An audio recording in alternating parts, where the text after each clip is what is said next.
it's Sandra Pike of Lepage Atlantic and the Pike Group, and today is going to be a bit of a hot topic. And we have Denis of Remax Nova joining us, and there's a lot of things what the the economists are saying, the media is saying, and then what we are saying as real estate agents here in Halifax on the street. So Denis, I'd like you, introduce yourself, give us a brief history, how long you've been in the, in real estate, etc. Okay, my name is Denis Dahmer. I'm with Remax Nova. I was licensed as a realtor on February the 13th, 1983. That was an auspicious date or a day of infamy, one of the two. I sold real estate full-time in the Greater Toronto area for 17 years and here now in Metro Halifax for 22 years.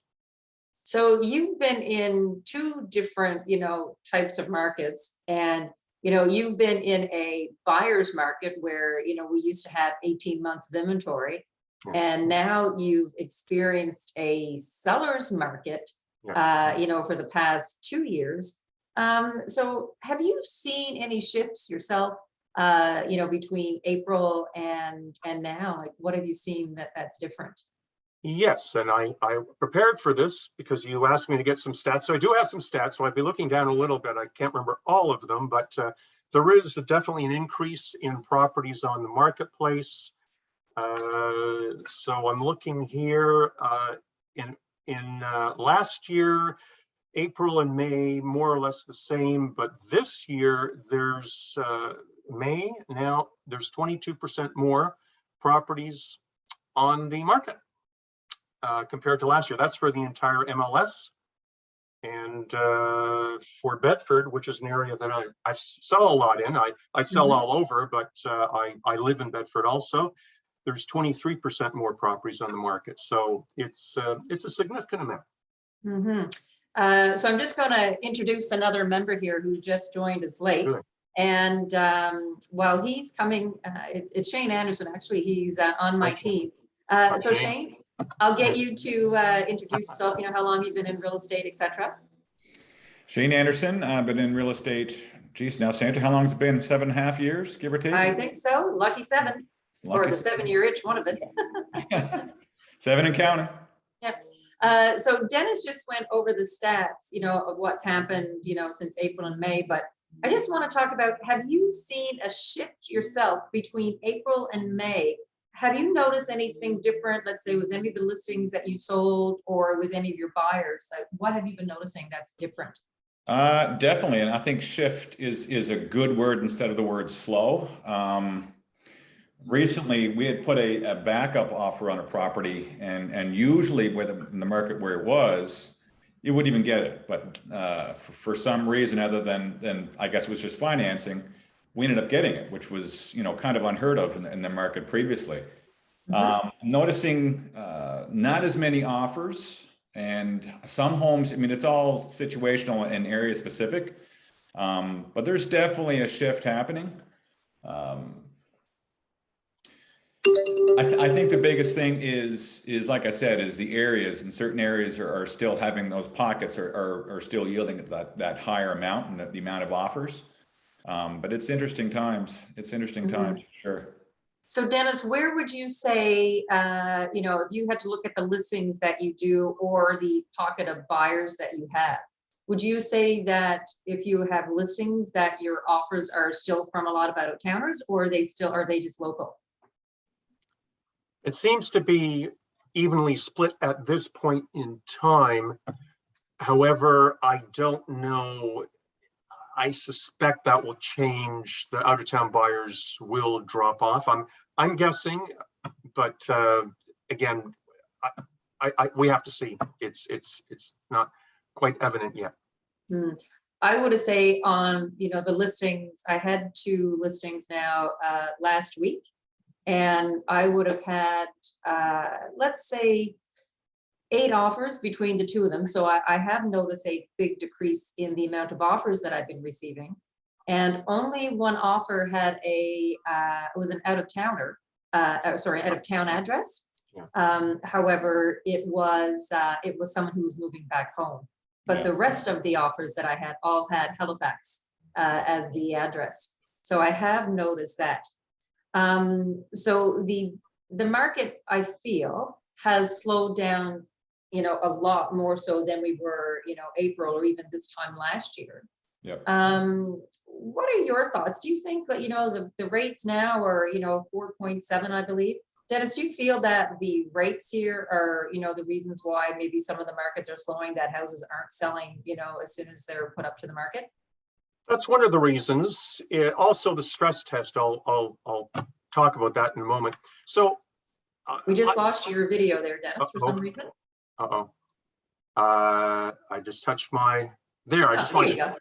my keyboard by accident. Anyway, so the stress test also plays a big factor into this, because it was the 5.25 limit, but now that has changed. So now it is the contract price. So whatever price you negotiate with your bank, add 2% to that. So right now the rates range from about 4.14 to about 4.59 with the big 5 banks.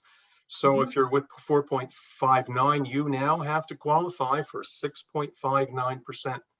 So that has a major impact. Yeah.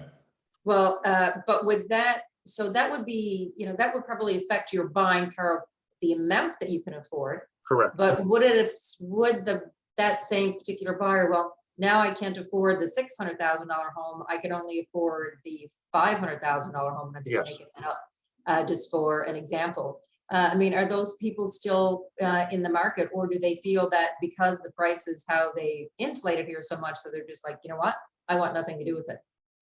I think a lot of buyers are making that adjustment. I mean, that's a conversation we usually have with buyers coming in. If your budget is 600, you know, the way things were, you're now looking at homes in the 400, 450 range. But I think I'm noticing a lot of the first timers are, because of the way the market is shifting, finding the first timers are being able to get into the market. I just had one not too long ago. We wrote an offer and it was only like, I think 3 offers that we were in competing with. So I'm not sure if that is having a big factor, but I think just basically adjusting, a lot of buyers are adjusting because of. So I wanted to show you these stats and, you know, to have a conversation around it. And the stats that I have are just based on properties or agents who actually list the sold price. So it wouldn't encompass all of the houses that have sold here in HRM. It's only those ones who have listed the sale price. So if you look at March, for example, there were 498 that sold above or at list in March, and in April there was 577. The average amount over list in March was 116,000, and in April it was 105,000. And the maximum amount dollar above list in March was 363, and in April it was 489. So what I found interesting was the stat on line 11 was that in March, there were 54 properties out of the 498 that had sold prices listed. There was only 54 of them that sold over asking. And in April, there were 43. So do you feel that, you know, Dennis, that now with the, you know, the new rate that was just, you know, introduced a few days ago, do you feel that that 200 number will be less in May once we get the stats? I do believe that, yes. And again, part of it is also pricing of properties by realtors. So realtors now it comes down to expectations on both the buyers and sellers parts. So a lot of sellers, or a number of sellers now, aren't underpricing dramatically. So now they're pricing more to what the market level is. And so now we're getting less dramatic increases in percentages over the asking price. So if we look at, let's say between 50 and 100,000 over asking, in March, there were 226 homes. And in April, it dropped to 238 homes. And the biggest uptake, right, was when you look at, you know, houses that sold between 50 and 100,000 over K, 113 in March, And in April, there were 151, right? So exactly what you're saying. And then if we look at, between 25 and 50, that went from 40 in March up to 53 in April. So I wish I had the stat of how many properties have, decreased in pricing, because that would be a great stat to have here. So is it fair to say then that if the market is cooling off, or is it that agents are just pricing their homes better? What would you think, Shane? I think it's definitely that. I have 2 listings coming up, and that's the conversation that we're having, is because of the shift in the market, where do we price? And that's the challenge right now. You're comparing it to numbers that were, 3 months ago, which is, I think, I don't want to say drastically changed, but changed enough that you're trying to be a little more strategic in your pricing. So I think that is one of the challenges we're going to have in the next little while, is pricing more aggressive, more conservative, as opposed to, going with those inflated prices. And just setting expectations, like you said, is making sure that the seller is well aware of where things are at in terms of the market. So I don't know if you remember a childhood story growing up. I think it was Henny Penny. And, the sky is falling, the sky is falling. And that's what I keep thinking every time I go on and I see commentary from different Facebook groups that people think that, housing prices are going to fall here. It's just going to happen. There's going to be, we're in a bubble here and it's just going to burst. What's your feedback on that, Denis? Like, are we in a Henny Penny situation? It all depends on your mindset, and anyone can give a prediction. You were asking me before about April to May. I find there's more negativity fed in from the media. Also, another aspect I've noticed is that appraisals. I've noticed some more pushback from appraisers, where properties before, they seem to have more latitude, especially on properties in multiple listings. And I just had one recently where the appraisal was lower from a very reasonable off sale price from my buyer.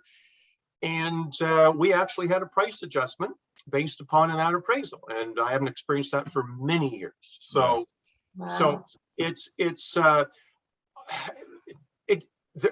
what's being fed here is, we're not the big markets like the bigger cities, Toronto, Vancouver, Calgary. I experienced a huge drop, basically a 40 or 50% drop in the early 90s. And that's when it seemed every third person was losing their job. A lot of the jobs at that time were going to Mexico, not China, Mexico at that time. And the interest rates have risen dramatically. So here now, actually, I do have some stats here. It's Halifax partnership 2021. GDP grew by 6%. The labor force is at a record high of 258,000. There are over 10,000 job vacancies, a record high in Halifax and Greater Halifax. It is not what the media is stating. However, if it bleeds, it leads. That's the journalists' aphorism, I guess they use. So. Yeah, the amount of inflation, the cost of gas is certainly taking a forefront and increasing the scaredness of everybody. So would that impact then why our market is slow, or are people just afraid of a recession? It could be. I mean, it could be a number of different things. It all probably contributes to some form or another. I mean, we're getting into the slower time of the year as well with summer. So that probably does play a little bit of a part in it. And then things will probably peak up a little bit in the fall. But to your point, I think the media is really, really blasting it out. The world is, the sky is falling, the sky is falling. I don't think that's the case. And I can't see the market really crashing per se. I mean, real estate value, always goes up, and it's one of the best and strongest assets you're going to purchase. And a lot of the questions we have from our buyers is now a good time for us to purchase? And my question or my answer usually always is yes, get in the market as soon as you can and start building that equity, regardless of what things are right now. If you can afford a home, buy it. And what advice, Denis, would you be giving to your sellers at this point? Be realistic about pricing, understand how the media is affecting buyers, understand what interest rates have done in terms of affordability, reduce some of your expectations. We're not increasing 10% every month, and just look at it rationally. Yeah.